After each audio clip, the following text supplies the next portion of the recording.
Ya, sudah, Pak. Oke, karena sudah jam 10 kita akan memulai acara kita. Baik, saya ucapkan kepada kita semua selamat pagi. Selamat pagi kepada Pak Muriwali. Selamat pagi. Selamat pagi Pak Stephen. Ya, selamat pagi Pak Ya, Darmawan dan semua pemirsa. ya, saya juga mengucapkan selamat pagi kepada pemirsa semuanya. Ya, walaupun belum ada yang bergabung ya. Ya, baru satu orang, tapi tidak apa-apa.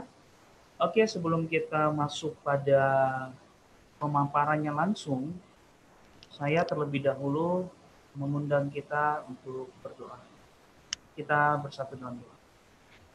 Bapa di sorga, kami sungguh bersyukur di pagi hari ini sehingga kami dapat mau melaksanakan debat penulis kami lagi.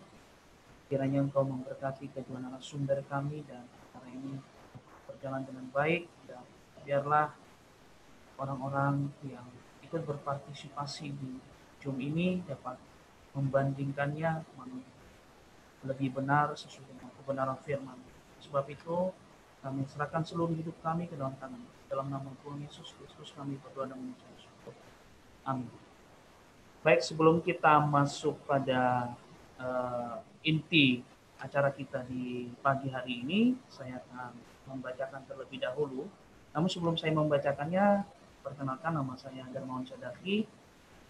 Saya sebagai moderator di pagi hari ini di acara kita ya, yang dimana kita akan mendiskusikan mengenai limited atonement di pagi hari ini karena total depravity dan unconditional election sudah kita bahas. Baik, saya akan membacakan aturan debat kita di pagi hari ini. Yang pertama perkenalan 1 menit ini kita skip saja dan kemudian yang kedua pemaparan materi 7 menit masing-masing narasumber. Kemudian setelah itu kita masuk pada sesi saling menyangga ya atau mempertajam argumen selama 3 menit masing-masing dan ini berlangsung 6 kali ya. Dan kemudian closing statement nanti 5 menit kepada narasumber. Baik, kita langsung saja pada acara yang pertama yaitu pemaparan materi yaitu 7 menit. Saya langsung minta kepada Pak Muriwali ya, langsung saja silakan dipaparkan materinya di pagi hari ini. Ya, selamat pagi semua. Jadi limited atonement itu memang adalah ajaran Alkitab dan itu berarti bahwa Yesus Kristus datang ke dalam dunia untuk menebus umat pilihan, untuk menebus orang-orang pilihan, begitu.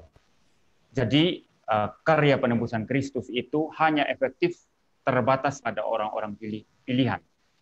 Memang nilai penebusan Kristus itu tidak ternilai harganya, begitu mahal, bisa menebus seluruh dunia bahkan melampaui itu.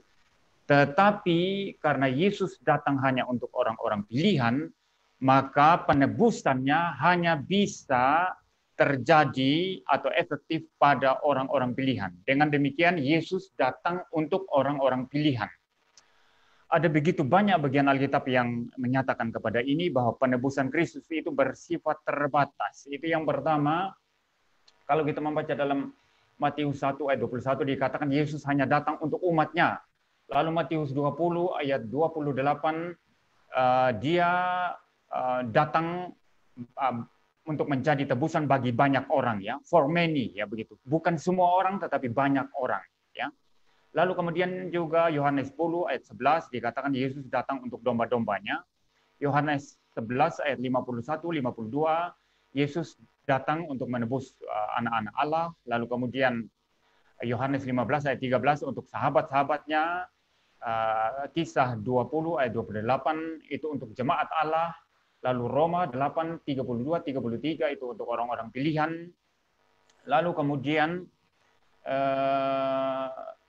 di Efesus 5 ayat 23-25 itu untuk jemaat, lalu kemudian Titus 2 ayat 14 untuk umat kepunyaannya sendiri, lalu kemudian di dalam doa Yesus Yohanes 17 ayat 9 dan 20, Yesus datang bukan untuk dunia, tetapi hanya untuk orang-orang pilihan. Lalu kemudian juga di dalam Yohanes 10 ayat 15, ya, Yesus datang untuk domba-dombanya saja. Lalu di dalam Efesus 5 ayat 25, kita diperintahkan untuk mengasihi istri, ya, suami mengasihi istri sebagaimana Kristus mengasihi gereja dan mati untuk gereja. Jadi bukan untuk semua orang, untuk umat, untuk gereja. Yohanes 6 ayat 44 itu Yesus berkata, tidak seorang pun datang kepadaku jikalau tidak ditarik oleh Bapa. Jadi yang diselamatkan Yesus hanya yang ditarik oleh Bapa, bukan semua orang. Lalu kemudian juga di dalam Yohanes 6 ayat 37 dikatakan bahwa all that the Father gives me will come to me. Jadi semua yang diberikan oleh Bapa yang datang kepada Yesus, bukan semua orang, ya. Lalu juga di dalam 2 Petrus 3, di dalam Matius 26 ayat 28 dikatakan bahwa darah Yesus itu hanya untuk banyak orang, ya, bukan semua orang, ya. For many istilahnya di sana. Lalu Ibrani 8 ayat 9 ayat 28, so Christ having been offered once to bear the sins of many. Sins of many, bukan untuk semua orang. Lalu 1 Timotius 4 ayat yang ke-10 dikatakan bahwa Yesus itu datang untuk menebus umatnya, ya. Savior of all people, ya. Jadi umatnya saja, ya, yang percaya, ya, bukan semua orang, ya. Bahkan kalau kita membaca Yohanes 3 ayat 16, ya, setiap orang yang percaya, dan faktanya tidak semua orang yang percaya, dan yang percaya itu hanyalah mereka yang ditarik oleh Bapa, ya, yang datang kepada Yesus begitu. Lalu Wahyu 5 ayat 9 juga dikatakan, ya, bahwa Kristus itu, ya, disembelih, ya, dan darahnya sebagai ransom for the people of God, ya. Jadi hanya untuk umat Allah begitu. Yang ditebus dari berbagai suku, berbagai bangsa, berbagai bahasa begitu. Bukan semua orang. Lalu kemudian Efesus 1 ayat 5, ya, dia mempredestinasikan kita, ya, memilih kita, ya, sebelum dunia dijadikan, ya, itu melalui Kristus, ya. Jadi hanya kita, ya, orang-orang Kristen, orang-orang yang pilihan yang ditebus oleh Kristus, bukan semua orang begitu. Jadi ada begitu banyak ayat-ayat di dalam Alkitab, ya, termasuk Roma 9 ayat 13 dikatakan aku membenci Yakub, ya, aku mengasihi Yakub dan membenci Esau, ya, begitu. Lalu kemudian juga Yohanes 6 ayat 39 dikatakan bahwa Yesus datang, ya, untuk membangkitkan orang-orang yang percaya saja, ya, begitu, bukan untuk semua orang, ya, begitu. Dan yang percaya tentu saja itu yang ditarik oleh Bapa, yang dipilih oleh Allah Bapa. Ada begitu banyak ayat Alkitab, saya tidak bisa membaca semua ini, saya mencatat ada berlembar-lembar, saya tidak akan cukup waktu nanti untuk membahas semuanya. Tetapi saya mau katakan bahwa limited atonement itu adalah ajaran Alkitab, dan oleh karenanya sesuai dengan fakta yang ada dalam dunia ini, bahwa memang yang selamat itu hanya sebagian orang, bukan semua orang, itu fakta. Lalu juga yang ketiga, sesuai dengan karakter Allah yang berdaulat atau sifat Allah yang berdaulat. Allah bukan menginginkan semua orang selamat, bukan. Tetapi Allah menginginkan semua orang pilihan untuk selamat. Maka dengan demikian semua orang pilihan itu selamat, ya. Dan dengan demikian Allah itu berdaulat penuh. Nah, kalau dikatakan Allah ingin semua orang itu untuk selamat, ternyata tidak semua yang selamat, maka Allah sama sekali tidak berdaulat. Kehendaknya itu bersifat terbatas, kedaulatannya bersifat terbatas, dan dengan demikian dia bukan Allah sama sekali. Allah yang demikian saya tolak, pasti, ya, bukan Allah Alkitab begitu. Maka di dalam pembicaraan kita pada pagi hari ini, ya, yang perlu diselesaikan oleh Pak Stephen Liao sekarang itu adalah bagaimana dengan begitu banyak ayat yang saya baca tadi, bahkan tidak semua saya bacakan karena terlampau banyak, ya. Bagaimana kalau mengatakan Tuhan inginkan semua manusia selamat, ternyata ayat-ayat itu berkata Tuhan datang kepada umatnya, kepada orang pilihan, kepada jemaatnya, ya, kepada banyak orang, bukan semua orang, dan lain sebagainya. Ini pertama. Yang kedua, bagaimana dengan fakta banyak orang tidak diselamatkan? Hanya sebagian orang yang percaya dan sebagian sampai mati mereka tidak percaya. Ya. Bagaimana dengan fakta ini? Kalau Tuhan inginkan mereka semua selamat, ternyata banyak orang tidak selamat. Bagaimana dengan fakta ini? Ketiga, bagaimana dengan karakter kedaulatan Allah? Ya, sifat Allah yang berdaulat. Ya. Bagaimana dia menginginkan semua selamat, ternyata tidak semuanya selamat. Maka dia sama sekali tidak berdaulat di sini. Ini yang harus diselesaikan hari ini, dan saya tidak mau keluar dari sini. Saya akan terus memperdebatkan ini. Kalau bisa mempertanggungjawabkan, maka teori saudara itu teori yang biblikal dan juga rasional. Tapi kalau tidak bisa dipertahankan, tidak bisa dibela, maka saudara harus ikut saya menjadi Calvinis. Ya, saudara harus ikut saya. Waktunya habis. Ya, silakan. Ya, saya sudah selesai. Sebentar, sebelum saya mulai, tadi kok timernya hilang ya? Timernya hilang ya, betul. Ya, itu dia. Makanya saya perkirakan, ya, begitu. Iya. Timernya masih hidup, Pak, masih hidup. Tidak boleh dihilangkan. Ya, mungkin masalah teknis ya. Jadi selain timer di situ, mungkin saudara moderator bisa ada timer sendiri juga ya. Saya sudah siapkan, Pak. Kalau bisa ya timer dari moderator bisa ditunjukkan kepada saya. Saya tidak bisa lihat nanti. Ya, sekarang sudah ada. Ya. Sekarang sudah. Oke, baik. siap. Oke, silakan Pak Stephen. Oke, baik. Oke, jadi kita hari ini membahas poin L, yaitu limited atonement. Dan poin L adalah poin tengah di dalam tulip. Ini adalah poin yang memang dipegang oleh Calvinis, walaupun ada sebagian Calvinis yang menolak limited atonement. Tetapi Calvinis yang konsisten akan memegang limited atonement. Dan Pak Muriwali mengatakan dia berpegang kepada limited atonement. Mengapa saya katakan Calvinis yang konsisten pasti memegang limited atonement? Karena limited atonement adalah buah mata rantai dari pemikiran semua Calvinis yang lain, begitu. Jadi artinya poin limited atonement mengalir mulai dari determinisme, kemudian unconditional election, mengalir sampai kepada limited atonement. Dan sebelum masuk ke ayat-ayat Alkitab, saya akan tunjukkan mengapa ini mengalir ya, dari semua pemahaman Calvinis. Pertama, seperti kita lihat di sini, Calvinis percaya akan determinisme, yaitu Allah menentukan segala sesuatu melalui suatu dekret. Ya.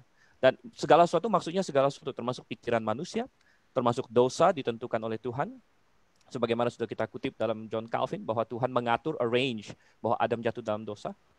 Kemudian setelah itu ada unconditional election. Unconditional election berkata bahwa Allah menentukan sebagian manusia masuk surga, sebagian masuk neraka tanpa syarat, begitu. Dan sebagai konsekuensinya, seperti yang sudah dibahas di debat yang lalu, Tuhan tidak mengasihi kaum reprobat atau orang yang tidak Dia pilih. Tuhan membenci mereka, kata Pak Muriwali. Tuhan membenci mereka. Yang menurut saya sangat aneh, karena waktu saya tanya, Pak Muriwali sendiri mengakui bahwa dia mengasihi orang-orang yang terhilang, dia mengasihi orang dari semua agama, dia mengasihi orang ateis, dia mengasihi, karena memang Tuhan memerintahkan, dan Calvinis seharusnya mengasihi mereka. Namun Tuhan membenci mereka. Jadi ada orang-orang yang dikasihi oleh Calvinis, seperti Pak Muriwali, tetapi dibenci oleh Tuhan. Jadi Calvinis sebenarnya menyatakan diri lebih mengasihi, lebih banyak mengasihi daripada Tuhan. Ada orang yang Tuhan benci tapi mereka kasihi, begitu. Itu adalah efek dari unconditional election. Dan efek lain dari unconditional election adalah bahwa kalau Tuhan memang membenci orang-orang reprobat itu, maka masuk akal limited atonement bahwa Allah tidak menyediakan penebusan bagi mereka. Tidak menyediakan penebusan. Tuhan, seperti yang dikatakan Pak Muriwali tadi, dalam konsep Calvinis, ketika Tuhan Yesus datang untuk mati di kayu salib, tidak pernah itu adalah ditujukan atau disediakan atau ditawarkan kepada orang-orang non-pilihan. Karena memang dari awal, seperti Calvinis, seperti Pak Muriwali katakan, Tuhan tidak ingin mereka selamat. Dia menegaskan itu. Tuhan tidak ingin mereka selamat, bertentangan dengan semua ayat Alkitab yang berkata bahwa Tuhan ingin mereka selamat, gitu ya. Dan sangat masuk akal di dalam sistem Calvinisme bahwa orang-orang yang Tuhan benci itu tadi, kaum reprobat itu, yang Ia sudah tetapkan masuk neraka dari awal tanpa syarat, gitu ya, maka Tuhan tidak akan menyediakan keselamatan, tidak akan menyediakan penebusan bagi mereka, dan penebusan tidak pernah ditujukan bagi mereka. Oke, nah ini sangat masuk akal di dalam sistem Calvinisme, tetapi sangat bertentangan dengan Alkitab. Jadi dengan demikian, maka kita bisa tahu bahwa seluruh sistem Calvinis sebenarnya bertentangan dengan Alkitab. Pak Muriwali tadi mengutip banyak sekali ayat, tetapi beberapa diantaranya kutipnya saja salah, atau cara dia membeberkannya salah. Makanya dia tidak berani tunjukkan ayat-ayat itu di screen. Misalnya Matius 1:21, salah satu yang paling awal dia kutip, nanti pemirsa bisa putar balik lagi. Dia bilang di ayat itu dikatakan Yesus mati hanya untuk umatnya. Itu salah, itu kutipan yang salah, saudara kasih Tuhan. ayat itu berkata Yesus datang untuk menyelamatkan umatnya. Tidak ada kata hanya. Tidak ada kata hanya di situ. Tuhan menyelamatkan umatnya benar. Kemudian pas Pak Muriwali mengutip Yohanes 10:15, dia menambahkan kata saja. Dia berkata di situ Yesus mati untuk domba-dombanya saja. Nah, itu menambahkan Alkitab, saudara Tuhan. Menambahkan Alkitab. Tidak ada kata saja di situ. Yesus mati untuk domba-dombanya benar, tetapi tidak ada kata saja. Nah, Alkitab sangat tegas mengatakan bahwa Yesus mati menebus dosa seisi dunia semua orang. Saya akan tunjukkan satu ayat yang tidak bisa dijawab oleh Calvinis manapun. Saya tantang Pak Muriwali untuk menjawab ayat ini. 2 Petrus 2 ayat 1. Sebagaimana nabi-nabi palsu dahulu tampil di tengah-tengah umat Allah, demikian pula di antara kamu akan ada guru-guru palsu. Mereka akan memasukkan pengajaran-pengajaran sesat yang membinasakan. Bahkan mereka akan menyangkal penguasa yang telah menebus mereka. Dan dengan jalan demikian segera mendatangkan kebinasaan atas diri mereka sendiri. Ini jelas adalah penyesat guru-guru palsu yang Alkitab katakan binasa. Tetapi walaupun orang-orang ini binasa, dikatakan mereka menyangkal penguasa yang telah menebus mereka. Jadi Yesus mati di kayu salib menebus mereka, itu jelas, itu pengajaran Alkitabiah gitu. Tapi mereka menolak penebusan Tuhan itu. Jadi Pak Muriwali mengatakan, jelaskan kalau Tuhan ingin manusia diselamatkan, kenapa semua nggak diselamatkan? Karena Tuhan menginginkan manusia diselamatkan berdasarkan iman yang bebas, ya. Iman yang bebas, dan Tuhan memberikan kesempatan bagi manusia untuk menolak. Walaupun Tuhan memberikan kesempatan mereka, keselamatan, menyediakan penebusan bagi mereka, namun kalau mereka menolak, mereka akan masuk neraka. Kalau tidak, ayat seperti tidak masuk akal. Bagaimana 2 Petrus 2 ayat 1? Semua ayat yang berkata Yesus mati untuk Israel, untuk gereja, itu benar, tapi kan tidak ada kata hanya di situ. Ya. Dan ditambahkan dengan ayat lain, 1 Yohanes 2 ayat 2. Dia adalah pendamaian untuk segala dosa kita, dan bukan untuk dosa kita saja, tapi juga untuk dosa seluruh dunia. Nah, Calvinis akan lari sana-sini berkata dunia itu dunia orang pilihan. Itu sangat tidak masuk akal, saudara. Dan itu keluar dari konteks. Kata dunia di dalam Alkitab tidak pernah dipakai untuk mengacu kepada orang pilihan. Kata dunia di dalam Johannine literature selalu mengacu kepada dunia yang melawan Tuhan. Bahkan dalam pasal yang sama, 1 Yohanes 2 dikatakan janganlah kita mengasihi dunia dan segala yang ada di dalamnya.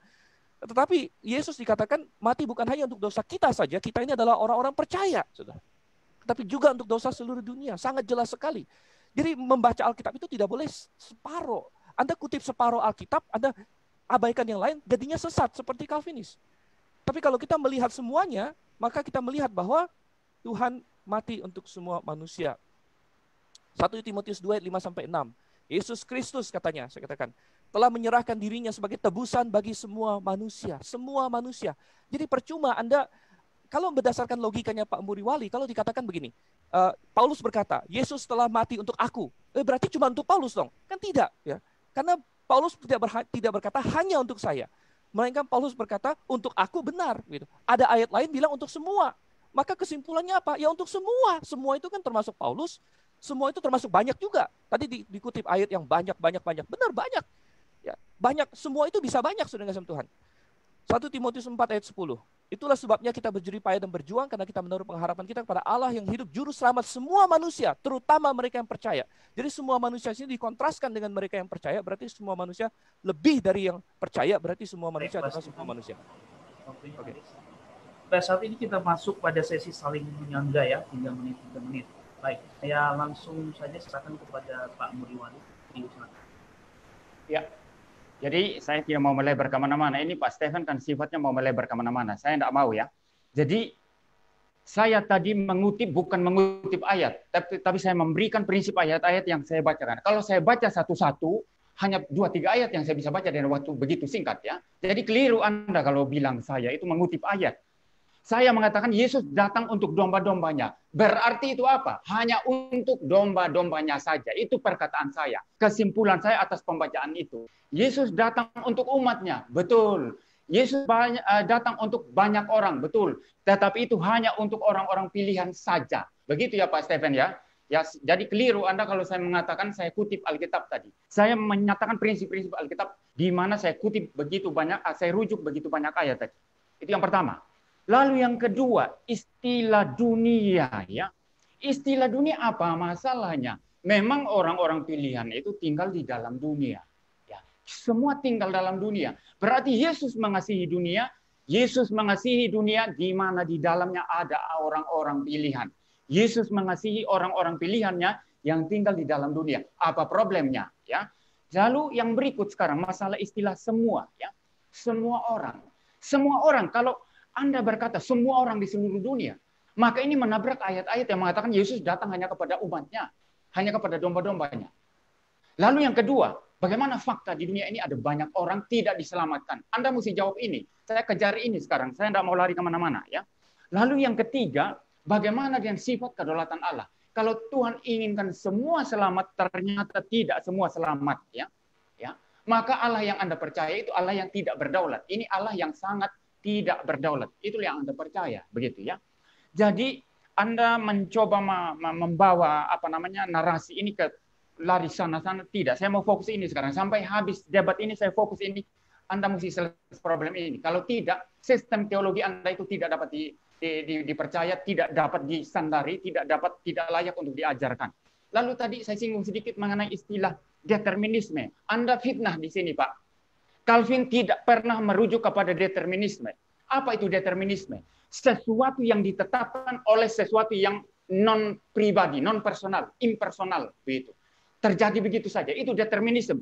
Dan di dalam filsafat, determinisme itu punya filsafat naturalisme. Belajar filsafat Pak Stephen. Ya. Lalu Calvin dari mana? Predestinasi itu ada Allah yang berdaulat, yang berpribadi, yang menetapkan. Itu predestinasi. Predestinasi bukan determinisme. Kita bawa ahli filsafat. Setelah ini coba tanya, apa predestinasi itu determinisme? Determinisme itu adalah pengajaran filsafat naturalisme. Lihat kamus Bapak Stephen. Ya, saya agak ketat sekarang ini. Saya tidak mau lari kemana-mana. Saya bicara sampai sini. Oke. Terima kasih Pak Muriwali. Baik, langsung Pak Stephen, silakan. Tadi Pak Muriwali bilang mau ketat, tapi tidak ada satupun dari ayat saya yang dia sentuh. Tidak ada satupun. Dan kemudian dia berkata bahwa dia tidak mengutip ayat, tetapi itu kesimpulan dia sendiri. Itulah bahayanya tidak mengutip ayat, Pak. Saya mengutip ayat, ayatnya saya tunjukkan di screen supaya jelas. Sedangkan Bapak memberikan kesimpulan pemikiran Bapak sendiri kalau begitu. Kembali sekali lagi Bapak menambahkan kata hanya, kata saja kepada ayat-ayat itu yang Bapak akui tidak ada dalam ayat itu, tetapi merupakan buah kesimpulan Bapak sendiri, gitu. Yang nabrak dengan ayat-ayat yang saya berikan, dan tidak berani Bapak sentuh satupun. Ya, saya sudah berkata, kalau misalnya Alkitab berkata Yesus mati untuk Paulus, benar nggak? Benar, amin. Tapi kan tidak dikatakan hanya untuk Paulus. Kalau dikatakan Yesus mati untuk umatnya, benar, amin. Saya bisa amin. Ada nggak kata hanya di ayat itu? Ada nggak kata saja di ayat itu? Kenapa argumen yang simpel begini aja nggak bisa ditangkap, Bapak? Hah? Cari untuk saya satu ayat yang ada kata hanya untuk umatnya, atau saja, atau hanya untuk domba-dombanya. Cari satu itu aja. Tidak ada. Makanya Anda tidak bisa tampilkan. Dan makanya itu hanya kesimpulan Anda sendiri. Kesimpulan Calvinisme yang bertentangan dengan Alkitab, yang begitu banyak. Saya tantang Anda membahas 2 Petrus 2 ayat 1, Pak. Ya. Mereka yang menyangkal penguasa yang telah menebus mereka, dan dengan jalan demikian segera mendatangkan kebinasaan atas diri mereka sendiri. Saya tahu Bapak tidak mau membahas masalah kasih Allah karena Bapak tidak akan bisa menjelaskannya. Kalau Tuhan mengasihi orang-orang reprobat, maka Dia akan memberikan jalan keselamatan bagi mereka yang mereka tolak. Gitu. Namun karena Tuhan berkata Dia mengasihi, sedangkan Calvinis mengatakan Tuhan membenci kaum reprobat yang Tuhan perintahkan kepada kita untuk mengasihi semua manusia. Kembali lagi, ini adalah serangan terhadap karakter Tuhan. Ini adalah serangan terhadap karakter Tuhan. Mengenai determinisme, waduh, Bapak Muriwali harus membuka wawasan kalau begitu. Ada begitu banyak buku Calvinis yang mengakui determinisme. Itu disebut divine determinism. Determinisme bukan hanya terbatas kepada naturalistik, tetapi mereka menyebutnya divine determinism. Artinya Allah yang sudah menetapkan. Determinisme ada beberapa jenis memang. Ada yang naturalistik, ateistik. Tapi ada yang disebut divine determinism. Artinya Tuhan yang menentukan segala sesuatu. Silakan dicek. Dan kemudian kita melihat di sini lagi bahwa selalu ditekankan, kalau misalnya Tuhan ingin semua selamat, kenapa tidak semua selamat? Wah, Tuhan seolah tidak berdaulat. Saya tanya kalau begitu. Pak Muriwali tentu pernah berdosa. Kan saya juga pernah, kita semua orang berdosa. Pak Muriwali pernah berdosa. Tuhan ingin Pak Muriwali berdosa nggak? Gitu. Saya tanya, Tuhan ingin Pak Muriwali berdosa atau tidak? Begitu. Kalau Tuhan tidak ingin Pak Muriwali berdosa, tapi Pak Muriwali berdosa, berarti Tuhannya tidak berdaulat begitu. Baik, Pak Stephen, waktu habis. Terima kasih. Ya. Baik, langsung saja saya serahkan kepada Pak Muriwali. Ya, yang pertama ya, ini istilah determinisme tadi ini Pak Stefan ini lari ke sana kemari. Tadi dia tidak sebut, setelah saya sebut naturalisme baru dia singgung kan. Ini kan sebetulnya mau memfitnah ini begitu ya. Jadi sengaja tidak memberikan semua informasi tapi kutip sedikit-sedikit. Determinisme yang dipercaya oleh Calvinisme itu sebetulnya bukan determinisme. Itu saya tolak itu. Itu bisa ditolak teori itu. Predestinasi itu berasal dari Allah yang hidup, yang berpribadi, yang menentukan, bukan determinisme. Ya, bukan determinisme. Lalu yang berikut sekarang mengenai itu tadi ya. Saya katakan Yesus datang untuk umatnya, untuk orang pilihan, untuk gereja. Berarti hanya untuk gereja saja kan? Itu kesimpulan logis dari pembacaan itu. Maka saya mau tanya sekarang, jawab ini nanti. Coba saya tanya, apa yang dimaksud umatnya? Apakah semua orang di seluruh dunia? Semua orang tanpa kecuali? Itu maksudnya? Kalau Anda percaya bahwa umatnya itu adalah orang percaya, orang yang ditebus, orang pilihan, berarti hanya umatnya saja. Apa yang Anda protes dari kata saja? Memang hanya untuk umatnya saja. Ya. Lalu yang berikut sekarang mengenai 2 Petrus 2 ayat 1. Ya. 2 Petrus 2 ayat 1 dikatakan di sana, sebagaimana nabi-nabi palsu dahulu tampil di tengah-tengah umat Allah, demikian pula di antara kamu ada guru-guru palsu. Nah ini bicara tentang guru-guru palsu ya. Yang memasukkan pengajaran-pengajaran sesat ya, yang membinasakan, yang menyangkal penguasa yang telah menebus mereka, begitu ya. Dan dengan jalan demikian mendatangkan kebinasaan atas diri mereka. Jadi ayat ini jelas mengajarkan tentang nabi-nabi palsu yang mengajar ya, sehingga itu menyangkal keberadaan Tuhan, kan begitu.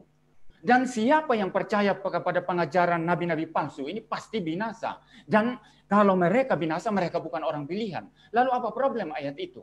Ya, guru-guru palsu, ya, orang-orang yang menerima pengajaran sesat yang tidak sesungguhnya, maka kalau mereka menolak itu, menerima ajaran sesat dan menolak Kristus sebagai penguasa, sebagai juru selamat, mereka binasa. Mereka masuk ke dalam orang bukan pilihan, orang reprobat. Lalu apa masalah ayat itu? Tak ada hubungannya dengan limited atonement begitu. Jadi Anda menggunakan ayat ini untuk menyerang, tetapi saya kira itu tidak masuk ya serangan Anda. Lalu yang paling terakhir sekarang mengenai ayat-ayat yang Anda kutip tadi. Istilah dunia saya sudah berkata, istilah semua saya sudah katakan.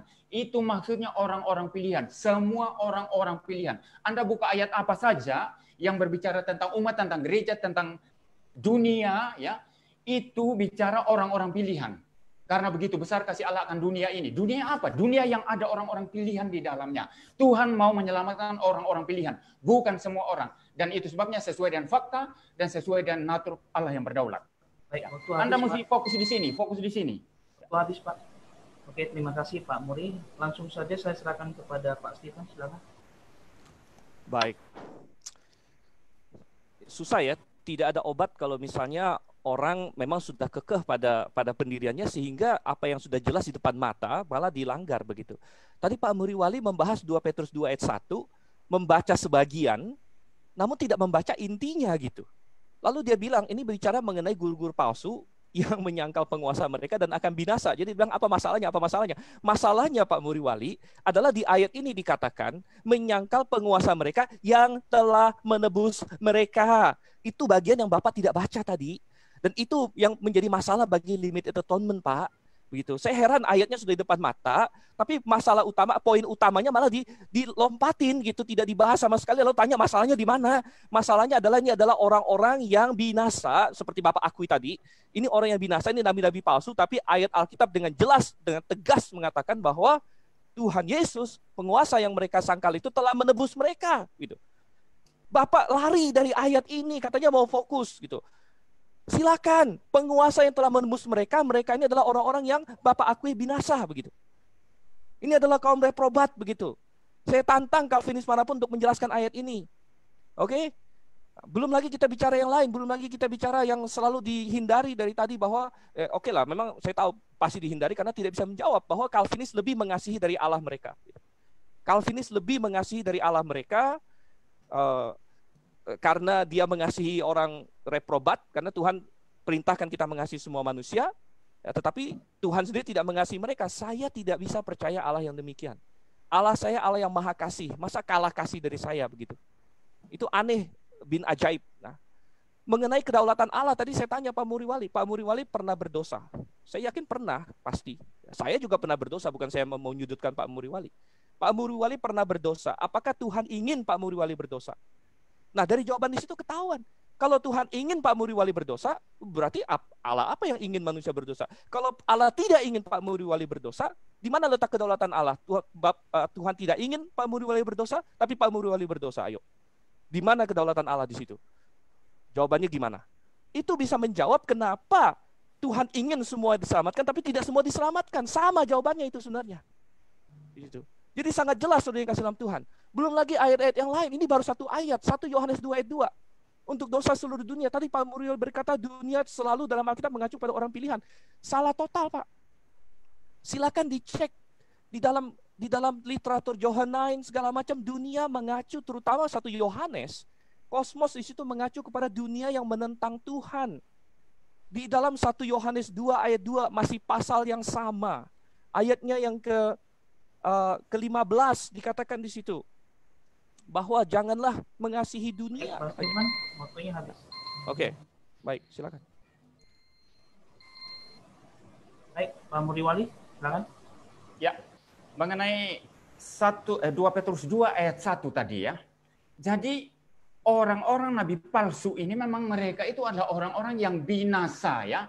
Tetapi mereka masuk di dalam kalangan orang percaya. Itu sebabnya mereka bisa mengajar. Sama seperti guru palsu bisa berdiri di mimbar gereja dan mereka bisa mengajar. Mereka bisa mengajar apa? Yesus Tuhan dan Juru Selamat. Mereka kelihatan seperti percaya. Mereka kelihatan seperti orang-orang yang mencintai Alkitab, mencintai Tuhan. Ternyata tidak, itu faktanya.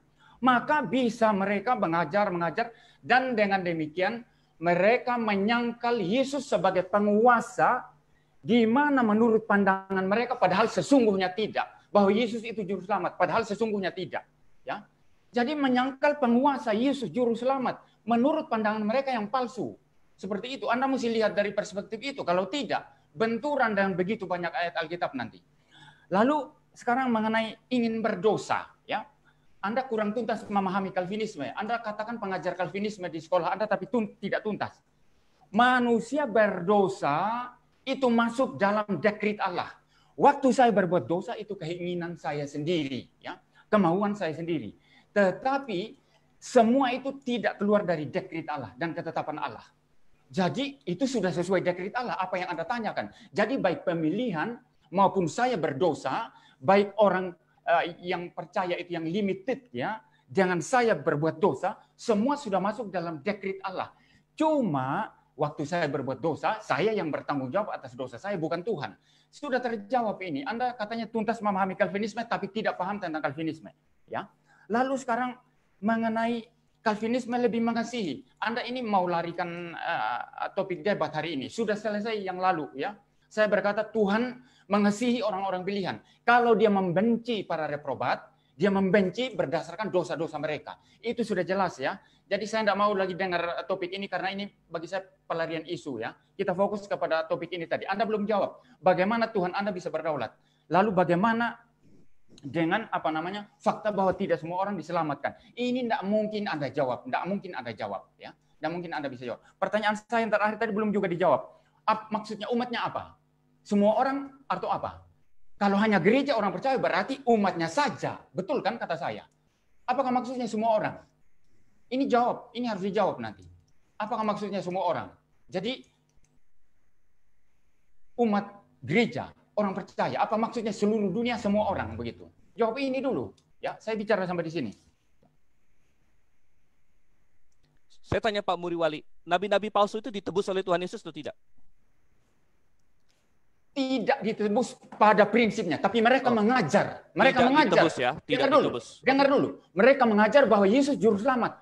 Menurut ajaran mereka, Yesus juru selamat. Dan ayat ini mengikuti perspektif pikiran mereka yang mengatakan Yesus juru selamat. Seperti itu. Padahal mereka tidak selamat. Seperti itu. Jadi clear, jelas argumentasi saya.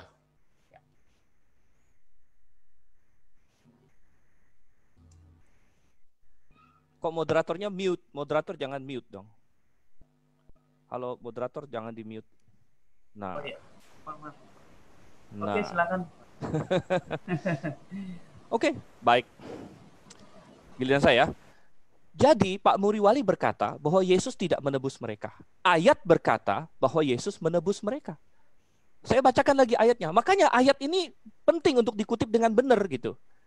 Mereka akan memasukkan pengajaran-pengajaran sesat yang membinasakan. Bahkan mereka akan menyangkal penguasa yang telah menebus mereka. Ini pernyataan Petrus.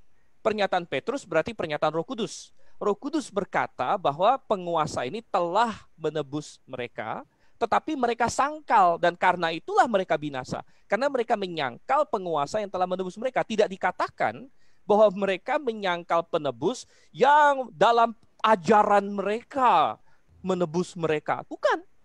Ayat berkata bahwa mereka menyangkal penguasa yang telah menebus mereka. Inilah permasalahan Calvinis. Calvinis menambahkan banyak hal ke dalam firman Tuhan yang tidak ada di situ untuk lari dari konsekuensi doktrin mereka begitu. Sekali lagi, Calvinis menambahkan kata saja dan hanya kepada ayat-ayat yang tadi dikutip oleh Pak Muriwali. Seperti dia bertanya kepada saya, siapa maksudnya umat Tuhan? Ya gampang, sejak umat Tuhan ya orang percaya gitu. Saya nggak ada masalah umat Tuhan orang percaya. Ya jelaslah umat Tuhan orang percaya. Tapi kan tidak ada kata hanya atau saja di ayat itu. Yesus datang menyelamatkan umatnya. Amin. Ya pastilah begitu. Tetapi tidak ada kata hanya. Hanya itu adalah imajinasi Calvinis di situ. Itu adalah kesimpulan yang mereka paksakan berdasarkan teologi mereka. Mengapa saya katakan dipaksakan? Karena di ayat lain yang begitu banyak, jelas-jelas dikatakan untuk semua manusia. 1 Timotius 2 ayat 5-6. Coba saya share screen lagi. Tebusan bagi semua manusia. Ya, kemudian 1 Timotius 4 ayat 10 yang dikutip oleh Pak Muriwali, namun sebenarnya malah meruntuhkan poin dia sendiri. Dikatakan juru selamat semua manusia, terutama mereka yang percaya. Berarti semua manusia di sini bukanlah orang percaya. Karena ada kata terutama mereka yang percaya, begitu. Jadi sangat jelas sekali. Dan kemudian masalah Allah, Calvinis lebih mengasihi dari Allah. Saya akan berhenti menekankan poin ini kalau Pak Muriwali mau mengakui, ya, saya ada mengasihi orang yang Tuhan tidak kasih. Pak Muriwali ucapkan satu kalimat itu, saya ada mengasihi orang yang Tuhan tidak kasihi, saya mengasihi lebih banyak orang dari Tuhan kasihi, maka saya drop poin ini. Karena tidak ada pengakuan, gitu. Tidak ada pengakuan tapi mau, sudah selesai. Akui dulu begitu. Kalau Calvinis berani mengakui saya lebih mengasihi lebih banyak orang daripada Tuhan, oke, saya drop poinnya, oke, silakan, itu gentleman, Anda mau hidup sesuai dengan poin-poin Anda begitu kan? Oke. Nah, kemudian kita bilang selalu ditanya, di mana kedaulatan Allah? Di mana kedaulatan Allah? Wow, waktu saya habis. Hampir habis. Kedaulatan Allah adalah Dia mau manusia memilih keselamatan dengan bebas. Itu kedaulatan Allah begitu. Kedaulatan Allah adalah Dia mau menawarkan keselamatan. Baik, Mas Firman, waktunya habis, Pak. Oke, saat ini gilirannya Pak Muri. Silakan Pak Muri. Ya, mengenai 2 Petrus 2 ayat 1 ya, penjelasan saya sudah jelas ya. Saya mau kutip sekarang dari versi King James ya. Dikatakan di sana, but there were also false prophets among the people, even as there will be false teachers among you, who will secretly bring in destructive heresies, even denying the Lord who brought them. Di sana ada istilah even denying the Lord who brought them. Berarti apa ini ya? Jadi Tuhan yang membawa mereka ya. Ini jelas hanya membawa mereka kepada siapa? Kepada bagaimana mereka di dalam posisi mereka. Mereka bisa mengajar, mereka bisa berrelasi dengan orang-orang umat Tuhan, dengan orang-orang pilihan dan lain sebagainya. Tapi membawa pengajaran sesat. Mereka bukan orang-orang yang sungguh-sungguh diselamatkan di situ. Ya, jelas itu. Jadi dari perspektif mereka bilang Tuhan Yesus juru selamat, Tuhan Yesus itu Tuhan dan lain sebagainya. Tapi sesungguhnya mereka tidak selamat karena mereka menyangkal Tuhan. Itu intinya, ini sudah terjawab ya. Lalu kemudian sekarang mengenai pertanyaan saya ya. Yang dia maksud umat Tuhan, orang-orang percaya, yang dimaksud dengan jemaat Tuhan ya, itu adalah orang-orang percaya katanya. Pertanyaan saya lagi, orang-orang percaya yang mana? Orang-orang percaya maksudnya semua orang di seluruh dunia atau hanya sebagian orang? Ini harus dijawab. Kalau Anda berkata hanya sebagian orang, maka Anda tidak usah protes dengan perspektif saya tadi. Yang mengatakan bahwa Tuhan hanya menebus umatnya saja. Karena memang bukan semua orang. Ini faktanya. Anda tidak bisa sangkal ini. Anda tidak bisa sangkal ini. Jadi faktanya memang itu hanya umatnya saja. Ya, itu bukan penekanan yang salah. Memang hanya umatnya saja. Kecuali Anda percaya orang percaya itu adalah semua orang di seluruh dunia. Kalau Anda bilang semua orang di seluruh dunia, Anda bohong di sini. Anda berbohong, Pak Dokter. Ya. Lalu yang berikut itu mengenai masalah mengasihi tadi. Sudah saya jawab ya. Untuk apa mengikuti pemahaman Anda yang salah kaprah terhadap Alkitab ya? Tuhan mengasihi orang pilihan, iya. Tapi bagaimana dengan orang reprobat? Mereka itu dibenci karena dosa-dosa mereka. Itu alasannya. Seperti itu. Maka sekarang kalau dikatakan Tuhan memerintahkan untuk mengasihi semua orang. Iya, saya harus mengasihi semua orang. Kenapa? Saya tidak tahu mana yang dipilih, mana yang tidak dipilih. Mana reprobat, mana tidak reprobat. Jadi kalau Anda berkata, saya lebih mengasihi dari Tuhan, itu omong kosong, nonsense. Karena saya mengasihi tidak tahu siapa yang saya kasihi. Tapi Tuhan tahu persis mana orang pilihan, mana tidak pilihan. Karena dia maha tahu. Dia sudah tetapkan dalam kebijaksanaannya. Sedangkan saya kan tidak tahu. Ya, jadi saya harus mengasihi semua orang. Apa yang beraturan di sini? Ini konsistensi logisnya itu jelas di sana. Ya. Lalu sekarang kembali mengenai masalah masalah umat ya atau dunia ya. Istilah dunia itu jelas. Dunia ini isinya apa? Orang-orang pilihan. Dunia berdosa ini isinya apa? Orang-orang pilihan, Pak. Maka Yesus mengasihi dunia yang isinya orang-orang pilihan. Dunia yang berdosa yang isinya orang-orang pilihan. Itu jelas. Waktunya Pak, habis Pak. Oke, saat ini kita masuk pada gilirannya Pak Stephen. Ini yang keberapa ya Pak Darmawan, kalau boleh tahu sebelum saya... Ini yang keempat. Keempat, oke Pak. Ya, berarti 2 sesi lagi. Ya, 3 sesi lagi dengan ini ya. Ya. Oke, baik. 2 sesi lagi. Baik. Pak Muriwali mencoba menjawab 2 Petrus 2 ayat 1 dengan mengutip King James Version, namun dia mengutipnya salah. Saya tidak tahu salahnya ini salah karena dia salah baca atau memang dia kurang paham bahasa Inggris atau gimana. Dia bilang, even denying the Lord that brought them. Dia bilang, dia salah baca di situ. Bukan the Lord that brought them, tapi the Lord that bought them. Lalu Pak Muriwali mencoba untuk lari dan berkata bahwa Tuhan hanya membawa mereka, brought, begitu ya. Salah Pak. Katanya bukan brought, tapi bought. Ini berasal dari bahasa Yunani, dari kata agora, menebus, membeli mereka. Jadi dalam bahasa Inggris ada perbedaan besar antara brought dengan bought. Jadi Tuhan dikatakan di sini telah membeli mereka, telah menebus mereka. Menebus itu artinya kita membayar suatu harga. Itulah kata yang dipakai, agora, membeli, menebus mereka. Jadi ayat ini sangat jelas, Pak. Jadi penjelasan Pak Muriwali mentah semua karena kata yang dicecar pun salah gitu. Jadi katanya membeli malah diterjemahkan membawa begitu. Jadi salah, bukan brought tapi bought.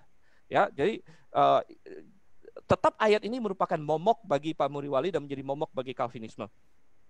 Kemudian mengenai mengasihi tadi, Pak Muriwali sudah mengakui ya bahwa dia ada mengasihi orang reprobat. Tapi alasannya adalah karena dia tidak tahu dia reprobat atau tidak. Tapi yang jelas dalam pemahaman Pak Muriwali ada orang yang dia kasihi yang Tuhan tidak kasihi. Jadi dia memang lebih mengasihi dari Tuhan begitu. Kenapa dibilang nonsense?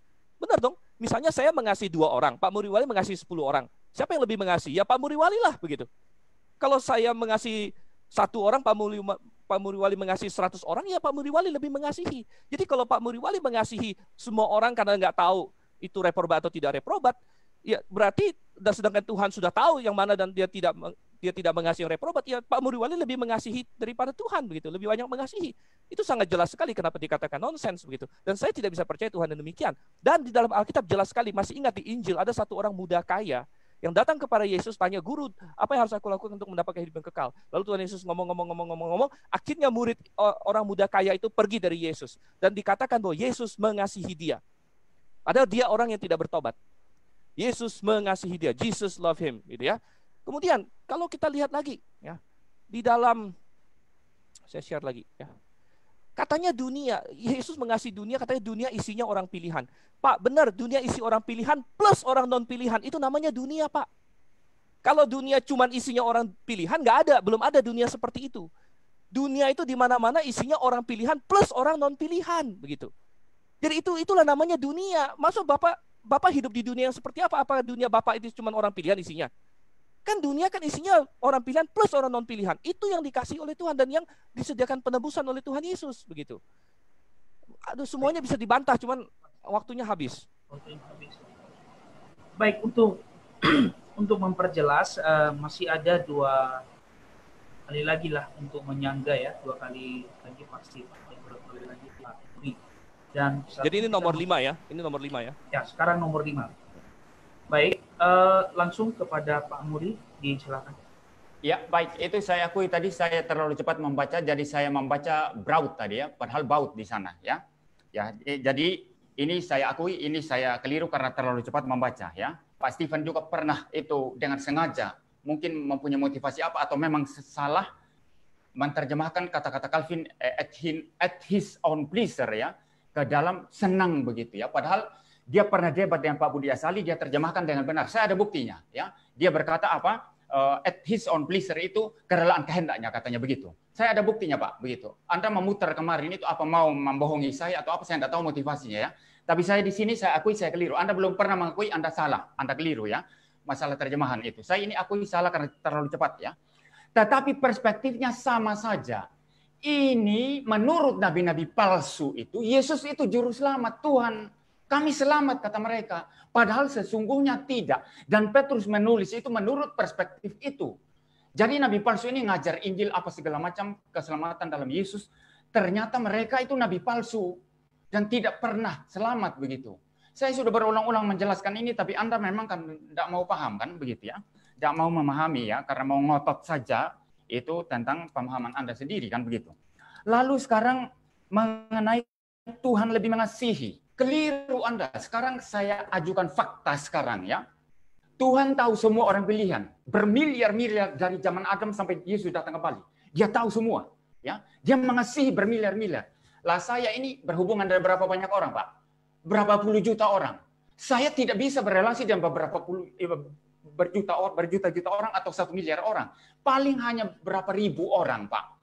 Jadi saya menyatakan kasih hanya kepada beribu orang. Itu pun ya kita masih memilih-milih ya. Anda pun memilih kalau mengasihi ya begitu.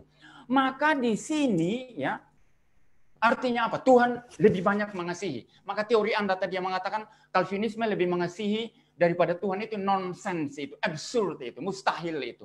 Tuhan mengasihi jauh lebih banyak orang pilihan daripada orang Calvinis mempraktekkan kasih di dunia yang hanya beberapa ribu orang. Anda mesti bantah ini ya. Jadi Anda tidak usah bikin teori yang kemudian mencoba menyudutkan saya, ternyata teori Anda palsu begitu Pak. Lalu sekarang yang berikut itu mengenai apa tadi ya? Mengenai dunia. Ini sudah berulang-ulang saya katakan. Dunia jelas dunia berdosa, ada orang durhaka di dalamnya. Ada orang reprobat, ada orang pilihan.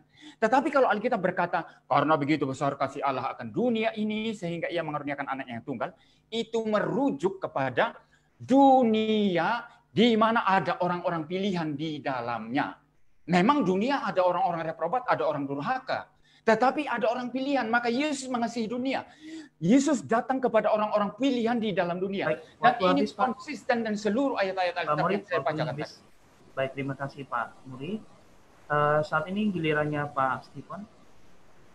Baik, ya, dengan demikian Pak Muriwali mengakui bahwa sebenarnya dia tidak bisa menyelesaikan 2 Petrus 2 ayat 1 tanpa menambahkan kata-kata kepada ayat ini begitu.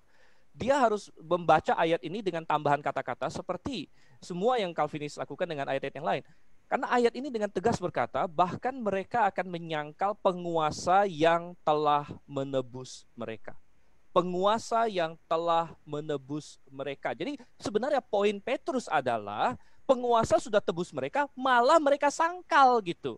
Itulah sebabnya mereka pantas untuk binasa. Sudah ditebus, malah disangkal. Itu poinnya. Ini bukan dari perspektif mereka. Ini Petrus yang tulis begitu. Dan ini konsisten dengan semua yang lain yang Calvinis, yang ayat-ayat Alkitab ajarkan bahwa Yesus mati untuk semua manusia. Ada begitu banyak ayat yang lain yang tidak disentuh. Ada 1 Timotius 4 ayat 10, ada 1 Timotius 2. Dan saya katakan semua ayat yang dibuka oleh Pak Muriwali, saya aminkan semua karena tidak ada kata hanya atau saja. Kata hanya atau saja ada dalam imajinasi Calvinis semata-mata. Ya, saya tidak mengakui saya menerjemahkan salah karena terjemahan saya memang tidak salah. At his own pleasure bisa banyak terjemahannya, Pak. Kerelaan kehendak bisa, dengan kesenangan bisa, dengan sesukanya bisa. Saya ada membaca satu artikel orang yang mengkritik saya di situ dan saya sudah balas. Dia bilang mestinya diterjemahkan sesukanya Allah katanya. Sesuka dengan sesenang itu sama, suka dengan senang itu sama, Pak. Anda buka KBBI, saya sudah cek Kamus Besar Bahasa Indonesia apa definisi suka, senang katanya.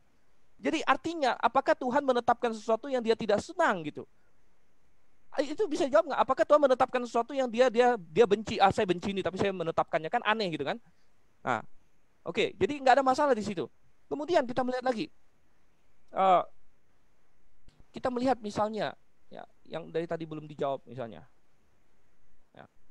Dunia, sekali lagi, dunia itu tadi Pak Mulyono sudah akui bahwa itu isinya banyak sekali orang, dan Yesus adalah pendamai untuk dosa seluruh dunia, Pak, bukan sebagian dunia.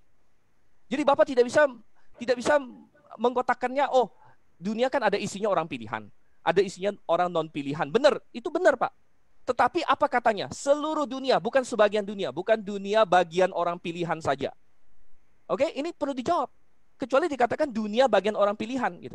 Tapi dikatakan seluruh dunia. Berarti tadi Pak Mulyono mengakui dunia itu kan isinya orang pilihan, orang non pilihan, orang berdosa, semuanya di situ. Jadi kenapa sulit sekali untuk melihat ini? 1 Timotius 2 ayat 5-6. Tebusan bagi semua manusia. Jadi begini, Pak. Untuk memahami Alkitab itu semua ayat Alkitab harus digabung. Jangan lihat setengah doang. Jangan cuma lihat Yesus mati untuk umatnya. Amin. Tapi Yesus juga mati untuk nabi-nabi palsu. Amin. Yesus mati untuk dunia. Amin juga gitu. Terima semua. Jangan sebagian. Oke, ini sanggahan terakhir ya, yang masuk ke 6. Baik, langsung ke Pak Muriwali, silakan. Ya, yang pertama-tama mungkin saya langsung mulai dari istilah dunia ya. Jadi istilah dunia ini keliru Anda kalau menerjemahkan atau membaca itu keluar dari konteks seluruh ajaran Alkitab. Kalau melihat dari bagaimana Yesus datang untuk menebus umat pilihan dan umatnya, itu begitu banyak ayat yang Anda pun tidak bisa bantah dari tadi, ya, tidak pernah membuka satu ayat lalu membantah tadi dari semua ayat yang saya berikan. Itu berarti dunia itu merepresentasikan orang-orang pilihan. Itu dalam bahasa, itu dalam apa itu bisa semacam itu ya. Misalnya 2 orang pemain bulu tangkis ya. Misalnya kita kirim, walaupun ilustrasi ini mungkin tidak menggambarkan secara penuh, tetapi saya mau mengatakan bahwa saling merepresentasikan itu bisa, ya. Jadi 2 orang pemain bulu tangkis dikirim bermain ke luar negeri, 2 orang saja, tapi mereka mewakili seluruh orang Indonesia. Ketika mereka kalah, ya, maka Indonesia kalah. Ketika mereka menang, dikatakan Indonesia menang. Bisa. Maka ketika Yesus datang ke dalam dunia, ya, itu dunia semuanya disebut, betul. Tetapi yang di dalamnya itu direpresentasikan oleh orang-orang pilihan karena Yesus hanya datang kepada orang-orang pilihan, Pak.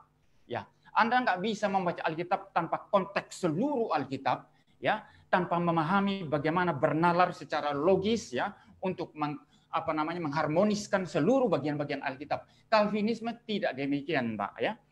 Jadi Anda nonsens ya masalah dunia tadi. Saya sudah jawab itu untuk orang pilihan. Jadi kalau disebut dunia, itu merepresentasikan keberadaan orang pilihan di dalamnya. Ya. Lalu kemudian Anda masih ngotot tadi. Kalau saya tadi kelihatan ya, saya salah sebut karena terlalu cepat, saya akui langsung ya. Tapi Anda at his own pleasure, macam-macam. Tapi bahasa aslinya itu beneplacito, itu saya sudah kutip yang lalu. Coba lihat Calvin bahasa Latin ya, kalau Anda punya. Itu kan institut itu ditulis dalam bahasa Latin, Pak. Apa maksudnya itu? Tuhan suka-suka atau arbitrer atau senang-senang begitu? Atau kerelaan kehendak, Pak? Anda jangan tipu-tipu di sini, Pak Doktor, ya. Coba lihat yang asli, seperti apa? Bahasa Latinnya. Lalu kemudian sekarang kembali mengenai nabi-nabi palsu. Anda berkata tadi, Yesus mati untuk umatnya. Iya. Yesus mati untuk nabi-nabi palsu. Iya. Lah, kalau Yesus mati untuk nabi palsu, mengapa mereka tidak selamat? Anda jawab ini. Kalau Yesus mati untuk nabi-nabi palsu, mengapa mereka tidak selamat? Jawab ini, Pak. Jawab ini. Kalau Yesus mati untuk nabi-nabi palsu, mengapa mereka tidak selamat? Ini saya ulang-ulang. Jawab ini. Kalau Anda tidak bisa jawab, berarti sistem Anda ini kacau balau dan tidak bisa dipertahankan. Ya. Saya bicara sampai di sini.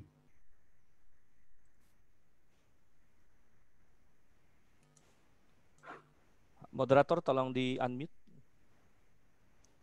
Pak Stephen, silakan. Oke, baik. Jawabannya sangat gampang, Pak. Orang yang baru diselamatkan saja bisa tahu. Saya bingung, Calvinisme tidak mengerti, dan Bapak seperti Bapak Muriwali tidak mengerti. Kalau Yesus mati untuk nabi-nabi palsu, mengapa mereka tidak selamat? Jawabannya sangat simpel, karena mereka menolak keselamatan yang Tuhan sediakan dan ditawarkan kepada mereka itu. Simple. Percaya maka kamu akan selamat, kalau kamu tidak percaya kamu tidak akan selamat. Begitu. Jawabannya sangat-sangat simpel sekali. Dan ini yang hilang dalam sistem Calvinisme, karena dalam sistem Calvinisme tidak ada pilihan. There is no choice. Kehendak bebas yang dimaksud oleh Calvinis adalah kehendak bebas palsu yang tadi sudah dijelaskan oleh Pak Muriwali, ada dalam dekrit Tuhan. Dia berdosa pun dalam dekrit Tuhan katanya, begitu. Jadi Tuhan sudah tentukan itu dia tidak bisa tidak berdosa. Sudah ada dalam dekrit Tuhan. Jadi dalam Calvinisme tidak ada kehendak bebas yang sejati, ya. Tidak ada pilihan yang sejati. Ya, kalau kamu sudah ditetapkan, ya udah kamu bakal percaya. Jadi mereka tidak bisa memahami sesuatu yang sangat simpel yang anak kecil bisa pahami. Kalau Yesus mati untuk orang ini, kenapa dia tidak selamat? Karena orang ini menolak tawaran keselamatan itu, menolak keselamatan itu. Itu simpel sekali begitu ya. Kemudian sedikit mengenai mengasihi tadi saya belum jawab. Jelas memang Calvinisme lebih mengasihi dari Allah begitu. Kalau mereka argumennya jadi begini, Allah kan mengasihi berjuta-juta bermilion-milion orang karena dari kekekalan sampai kekekalan. Kalau saya cuma tahu berapa ribu orang, ya benar. Tetapi secara relatif kita manusia disuruh mengasihi semua yang kita ketahui. Semua yang kita ketahui itu perintah Tuhan. Kasihlah semuanya. Musuh pun dikasihi mestinya. Ya, sedangkan Allah tidak mengasihi semuanya. Jadi jangan lihat angka absolutnya. Ya jelaslah Tuhan kan pribadi dari kekal-kekal, dia tentu tahu semua manusia, kita cuma tahu berapa ribu katanya. Tapi persentasenya kita diharuskan oleh Tuhan mengasihi 100%. Tuhan mengasihi berapa persen? Berapa persen orang pilihan? Mungkin nggak nyampe 10%. Jadi Tuhan mengasihi 10%, Pak Muriwali disuruh mengasihi 100% yang Pak Muriwali ketahui. Bayangkan, saya tidak yakin bahwa Allah seperti itu. Allah saya adalah Allah yang maha kasih, sekaligus maha berdaulat. Saya tidak mengorbankan salah satunya demi yang lainnya lagi, begitu. Nah, kita melihat di sini. Kemudian, ya, penguasa yang telah menebus mereka nih dari tadi belum bisa dijawab, ya. Dia hanya berkata bahwa kenapa kalau nabi palsu ditebus lalu ini, ya jawabannya karena mereka menolak. Seluruh dunia ini bukan perwakilan, Pak, ya. Karena ada kata seluruh dunia dan perwakilannya itu sudah ada di kata kita di situ. Jadi di 1 Yohanes 2 ayat 2 di sini. Coba saya share screen lagi. 1 Yohanes 2 ayat 2 dikatakan, ia adalah pendamaian bukan untuk segala dosa kita dan bukan untuk dosa kita saja. Kita di situ sudah orang pilihan, kita di situ adalah orang percaya, tetapi juga untuk dosa seluruh dunia, begitu. Dosa seluruh dunia berarti lebih dari orang pilihan, dan sekali lagi bagaimana Yohanes menggunakan kosmos? Kosmos mengacu pada dunia yang melawan Tuhan. Oke. Dan ini sanggahan yang terakhir ya. Saat ini kita masuk pada closing statement masing-masing. Saya akan mulai dari Pak Muriwali, 5 menit. Silakan ya, Pak Muriwali. Ya. Argumentasi dari Pak Stephen semakin melorot, semakin melemah ya. Jadi dia kutip terakhir ini tadi 1 Yohanes, jangan dilepas dulu ya. 1 Yohanes 2 ayat 2. Itu artinya apa? Yohanes, kata kita itu merujuk kepada Yohanes dan penerima suratnya. Itu jelas di sana. Anda baca Alkitab bagaimana sih? Ya. Jadi kita, dan untuk seluruh dunia artinya apa? Orang-orang yang tidak termasuk Yohanes dan penerima surat. Termasuk kita berarti. Semua orang yang percaya berarti. Jadi Anda membaca Alkitab ini bagaimana sih Pak? Katanya kita orang pilihan. Bukan di situ maksudnya apa? Dosa kita artinya Yohanes, penulis, dan orang-orang yang menerima suratnya Pak. Bapak argumentasinya sudah semakin lama semakin lemah ya. Saya betul-betul keras sekarang, nggak mau main-main ya. Lalu yang berikut sekarang mengenai mengasihi ya. Saya sudah kasih contoh tadi. Tuhan jelas lebih mengasihi karena dia bermiliar-miliar orang pilihan, sedangkan saya hanya tahu beberapa ribu orang saja. Kalau Anda mau ngotot dengan argumentasi ini, saya mau tanya Pak, ya. Anda mengasihi tidak setiap pengemis yang Anda lihat di jalan? Jujur sekarang, apakah setiap pengemis yang Anda lihat di jalan Anda beri uang atau tidak? Anda beri uang atau tidak? Anda mengasihi mereka atau tidak? Mengasihi itu memilih Pak Dokter ya. Mengasihi itu pilihan. Itu sebabnya Anda hanya menikah dengan istri Anda sekarang dan tidak menikah dengan semua wanita. Dan semua wanita yang Anda tidak nikahi, mereka tidak berhak untuk memprotes Anda. Karena kasih itu memilih, Pak. Kasih itu bersifat memilih. Maka apa yang Anda sampaikan tidak sesuai fakta. Kita tahu secara terbatas jumlah orang-orang yang kita harus kasihi, tapi pertanyaan saya, apa betul Anda real mengasihi mereka? Tidak. Kalau Anda berkata saya real mengasihi mereka, saya berani berkata itu omong kosong. Itu mustahil, itu absurd, ya. Tidak semua orang yang Anda ketemu di jalan Anda mengasihi mereka. Anda mungkin cuek, tidak tegur mereka, dan lain sebagainya. Jadi kasih itu memilih, Pak. Kasih itu memilih. Dan kita mengasihi yang sifatnya memilih, itu bukan dosa. Itu sebab Anda bisa mengasihi, menikah dengan istri Anda sekarang, dan tidak memilih wanita yang lain, dan Anda tidak berdosa. Demikian juga Tuhan ketika memilih, maka dia tidak salah ketika memilih sebagian dan menolak sebagian. Ya. Jadi Anda logikanya ini saya obok-obok sekarang. Saya pakai argumentasi presuposisi Vantilian. Dari tadi saya obok-obok logika Anda. Ya. Lalu sekarang itu mengenai nabi-nabi, bukan nabi-nabi palsu ya. Itu sudah saya jelaskan ulang-ulang tadi. Ini yang terakhir mengenai Yesus mati untuk nabi-nabi palsu mungkin ya. Saya akan tegaskan itu lagi. Iya, karena mereka menolak, maka mereka tidak selamat. Loh, berarti yang menjadi supreme di sini adalah penolakan nabi-nabi palsu. Kasih Yesus yang mau menyelamatkan mereka itu takluk kepada supremasi daripada penolakan. Maka ini Allah yang lemah, Allah yang lemah. Ini poin ini nanti kita akan lihat di irresistible grace nanti di poin berikutnya. Jadi Yesus mau selamatkan nabi palsu, tapi mereka tolak. Maka Yesus tidak berdaya. Yesus yang Anda percaya, Pak, adalah Yesus yang tidak berdaya. Dia mau menyelamatkan nabi-nabi palsu, tapi mereka tolak. Maka nabi palsu menang dalam kehendaknya untuk menolak, dan Yesus kalah dalam kehendaknya untuk menolong mereka, untuk menyelamatkan mereka. Allah yang Anda percaya, Allah yang lemah, Pak. Anda mesti jawab ini, ya. Anda mesti jawab ini. Lalu yang paling terakhir sekarang, tidak satupun ayat-ayat yang saya rujuk tadi yang dia buka untuk bedah, ya. Saya berani membedah satu ayat saja karena kita tidak ada waktu. Maklum tidak ada waktu cuma 1 jam. Kalau sepanjang hari bisa saja ya. Saya berani bedah itu 2 Petrus tadi. Tapi Anda tidak ada satu ayat pun yang Anda bedah tadi, perdebatkan dengan saya. Maka ini menunjukkan komitmen Anda terhadap ayat-ayat yang saya rujuk begitu banyak tadi itu tidak ada. Karena memang sebetulnya doktrin Anda akan ditelanjangi kalau kita membuka itu minimal 1 ayat saja. Pasti ditelanjangi begitu. Jadi by the way, saya boleh mengatakan dalam debat kali ini Anda hanya berputar-putar saja dan semua argumentasi Anda saya patahkan dan sama sekali tidak logis. Allah yang saya percaya adalah Allah yang He himself is the truth ya. Dia adalah kebenaran. Maka karena dia kebenaran, dia rasional, tidak bertentangan dengan akal sehat, tidak bertentangan dengan logika. Itu sebabnya seluruh sistem yang dibangun oleh Calvinisme dalam doktrin keselamatannya, mulai dari total depravity sampai kepada perseverance of the saints, itu saling kait-mengait dan Anda tidak bisa lawan, ya. Anda tidak bisa lawan. Seperti itu. Saya berbicara sampai di sini, ya, untuk poin mengenai kehendak manusia yang menolak anugerah Tuhan. Kita akan ketemu di topik irresistible grace di dalam debat yang mendatang. Saya bicara sampai di sini. Baik, terima kasih Pak Muriwali atas closing statement-nya. Dan saat ini langsung saja kepada Pak Stephen. Baik, Pak Muriwali, sayang sekali. Allah yang Bapak percaya bukanlah Allah yang di dalam Alkitab. Allah yang Bapak percayai bukanlah Allah yang mengatakan di dalam Alkitab dia ingin semua manusia diselamatkan. Yang berkata di dalam Alkitab bahwa dia mati bukan untuk dosa kita saja, tapi juga untuk dosa seluruh dunia. Dan mencoba untuk membatasi kita hanya kepada Yohanes dan pembacanya, itu adalah suatu tindakan yang tidak pernah ada di dalam ayat-ayat yang lain. Kalau Anda membaca di dalam Alkitab kata kita semua di tempat yang lain, misalnya Paulus berkata bahwa kita sudah diselamatkan, Anda memasukkan diri Anda di dalam situ. Lagi pula di dalam 1 Yohanes 1 ayat 9, jika kita mengaku dosa kita, maka ia adalah setia dan adil. Di situ kan bukan hanya Yohanes dan pembacanya, termasuk semua orang percaya di seluruh dunia begitu. Ini adalah cara lari Calvinis yang saya sudah baca berulang kali, saya sudah temui berulang kali. Ini bukan pertama kali saya mendengar itu.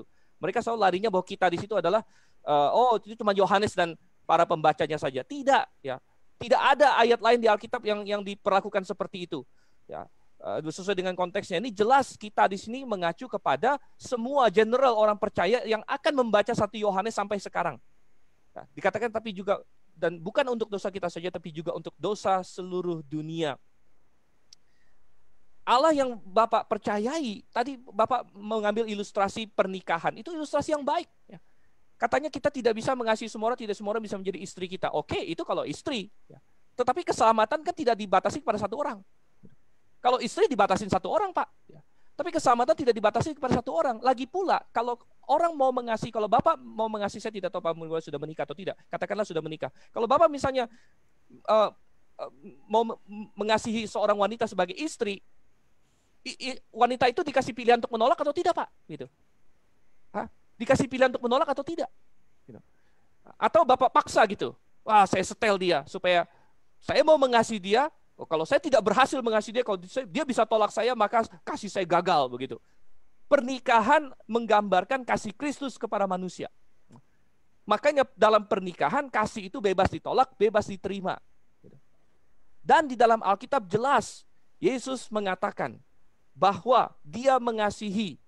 Ada seorang muda di Injil, dicatat dalam 3 Injil. Dia datang kepada Yesus, dia adalah orang muda kaya. Dia berkata, guru yang baik. Berdasarkan apa? Saya harus lakukan apa untuk mendapat hidup kekal? Yesus patahkan semua argumen dia. Lalu Yesus bilang, pergi, jual segala milikmu, segala macam. Dia tidak mau. Dikatakan Yesus mengasihi dia. Yesus mengasihi dia, jelas sekali di situ. Kemudian dikatakan lagi bahwa nabi-nabi palsu lah segala macam, ya. Oh, tadi dikatakan saya tidak ada membuka satu ayat pun yang dia bahas, karena tidak ada satu ayat pun yang dia bahas yang mengancam posisi saya begitu. Tidak ada satupun ayat yang dibacakan oleh Pak Muriwali yang mengancam posisi saya. Saya bisa katakan amin untuk setiap ayat itu. Tuhan menyelamatkan umatnya. Amin. Kan saya sudah katakan amin. Yang tidak amin adalah kalau menambahkan kata saja, kata hanya di situ. Nah, kecuali Pak Muriwali bisa tunjukkan satu ayat yang ada kata hanya atau sajanya. Nah, itu akan saya bedah. Kan tidak ada. Yesus menyelamatkan umatnya, ya aminlah. Kenapa perlu dibedah? Saya tinggal aminkan saja. Gitu. Yang perlu dibedah adalah justru ayat-ayat yang membantah limited atonement. Gitu. Yang mengatakan Yesus mati untuk semua. Makanya saya katakan, inti dari kesesatan, hampir semua kesesatan itu pasti ada sebagian ayat. Saksi Yehova, dia ada buka ayat yang mengatakan Yesus bukan Allah. Tetapi kalau dibandingkan dengan seluruh pengajaran Alkitab, kalau mau membuka semua ayatnya, ya ternyata jelas, oh Yesus Allah, begitu. Jadi Calvinisme membuka ayat, Yesus mati untuk umatnya. Ya saya bilang amin gitu. Tapi ada ayat lain bilang bahwa Yesus mati untuk semua. Bahwa ada nabi-nabi palsu yang menyangkal penguasa yang menebus mereka, begitu. Nah, ayat-ayat ini dihilangkan, dipelintir, ditambah-tambahin kata-kata Calvinisme untuk membenarkan pola pikir Calvinis bahwa Allah membenci kaum reprobat, tidak menyediakan keselamatan bagi kaum reprobat, yang seharusnya ayat-ayat ini yang begitu banyak tentang semua, dan saya hanya baru kutip sekecil saja, sekelumit saja, seharusnya membangunkan mereka bahwa sistem mereka sudah salah dari akarnya. Sistem mereka sudah salah, sudah bobrok, sudah bangkrut, karena menggambarkan Allah secara salah, karena mengecilkan kasih Allah, ya, karena membuat Allah menjadi pribadi yang kalah dari manusia. Bayangkan, oke tadi ada dibilang, apakah saya mengasihi semua pengemis? Masalah saya mengasihi semua pengemis atau tidak, itu tidak relevan. Allah perintahkan saya mengasihi mereka. Kalau saya gagal, itu kegagalan saya. Tapi Tuhan suruh saya mengasihi semuanya. Jadi Tuhan suruh saya mengasihi orang yang dia benci, bayangkan. Itu adalah kebangkrutan Calvinisme. Baik. Terima kasih Pak Stephen atas closing statement-nya. Dan puji Tuhan ya, kita sudah mengakhiri diskusi kita di pagi hari ini, dan semoga kebenaran yang telah berlangsung dapat diresapi, dapat diimani, dan banyak orang yang diselamatkan melalui perdebatan yang kita sedang langsungkan di pagi ini. Dan terima kasih kepada Pak Muriwali yang telah meluangkan waktunya. Dan terima kasih juga kepada Pak Stephen yang telah meluangkan waktunya.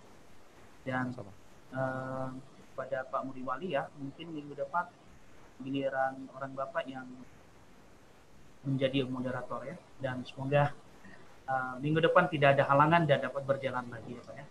Oke, apakah ada yang Pak Stephen sampaikan ke Pak Muriwali sebelum kita mengakhiri, sebelum kita masuk pada akhir. Ya. Jadi saya tetap mengasihi Pak Muriwali walaupun saya berbeda pendapat dengan dia dalam masalah Calvinisme, tapi ya saya tetap mengasihi dia ya, dan sebagai ya, seorang Kristen begitu ya. Kalau Pak Murwali, silakan. Ya. Kalau saya mengasihi, ya mengasihi ya. Itu tidak ada hubungannya. Setiap orang yang saya kenal, yang saya tahu, saya mengasihi. Karena itu perintah Tuhan ya. Tetapi saya tidak tahu mana reprobat, mana tidak. Itu bukan urusan saya, itu urusan Tuhan ya. Yang penting sebetulnya ini ya, tapi ini usulan saya pasti ditolak. Beberapa kali diusul pun Pak Stephen menolak ya untuk tambah jam. Sebetulnya lebih bagus ada sesi khusus, sesi kedua itu untuk langsung ini narasumber bertanya jawab tanpa dibatasi oleh waktu, tanpa dibatasi oleh waktu dan moderator. Kecuali kalau melenceng baru kemudian moderator menginterupsi.